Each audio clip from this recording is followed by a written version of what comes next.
Class 10 দ্বিতীয় অধ্যায় গ্যাসের আচরণ। এই অধ্যায় থেকে আমরা এখন একটা বিষয় নিয়ে আলোচনা করব, সেটি হচ্ছে চার্লসের সূত্র। চার্লসের সূত্র নিয়ে আমরা আলোচনা করব। তো চার্লসের সূত্রে কি বলছে?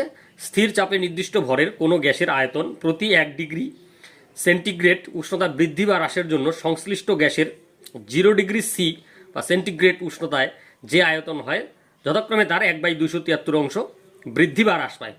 অর্থাৎ 0 ডিগ্রি সি এর থেকে যদি 1 ডিগ্রি সি বৃদ্ধি করা হয় তাহলে আয়তন বৃদ্ধি পাবে, আর 0 ডিগ্রি সি এর থেকে যদি উষ্ণতা 1 ডিগ্রি হ্রাস করা হয় তাহলে হ্রাস পাবে। এবার কত হ্রাস পাবে? প্রাথমিক আয়তনের, অর্থাৎ 0 ডিগ্রি সেন্টিগ্রেড উষ্ণতায় যে আয়তন থাকবে তার 1/273 অংশ বৃদ্ধি বা হ্রাস পাবে।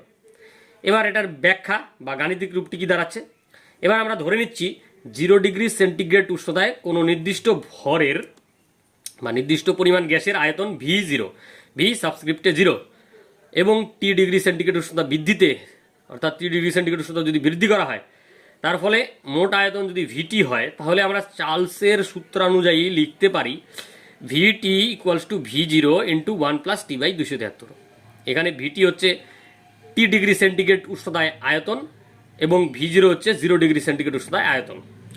ভিটি আর V0 এর মধ্যে কি সম্পর্ক? VT equals to V0 into 1 plus T/273। এখানে টিটা হচ্ছে উষ্ণতা বৃদ্ধির পরিমাণ। এবার যদি উষ্ণতা হ্রাস করা হয় তাহলে এই ফর্মুলাটা রূপটা একটু চেঞ্জ হয়ে যাবে।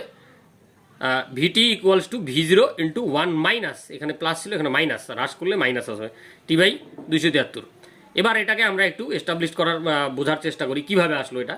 0 ডিগ্রি সেন্টিগ্রেড উষ্ণতায় আমরা আয়তনটা V0 ধরে নিলাম, এবার ধরলাম 1 ডিগ্রি সেন্টিগ্রেড উষ্ণতা বৃদ্ধি করা হলো, তাহলে আয়তন বৃদ্ধি পাবে, কারণ আমরা জানি উষ্ণতা বৃদ্ধি করলে গ্যাসের আয়তন বৃদ্ধি পায়।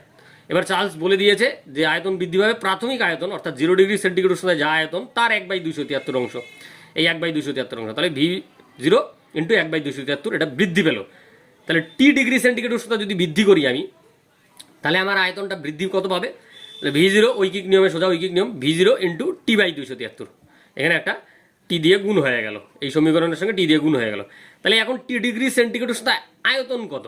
তা আগে ছিল V0, পরে আয়তন বৃদ্ধি পেয়ে V0 ইন্টু T/273 হলো। তাহলে আমরা মোট আয়তন যদি ভিটি ধরি, 0 থেকে টি ডিগ্রি সেন্টিগ্রেড উষ্ণতা বৃদ্ধি করলে উষ্ণতাটা হবে টি ডিগ্রি সি, তাহলে টি ডিগ্রি সি উষ্ণতায় আয়তন ভিটি ইকুয়ালস টু V0 প্লাস, এটা ছিল আগের আয়তন, এবার এই আয়তন বৃদ্ধি V0 ইন্টু T/273।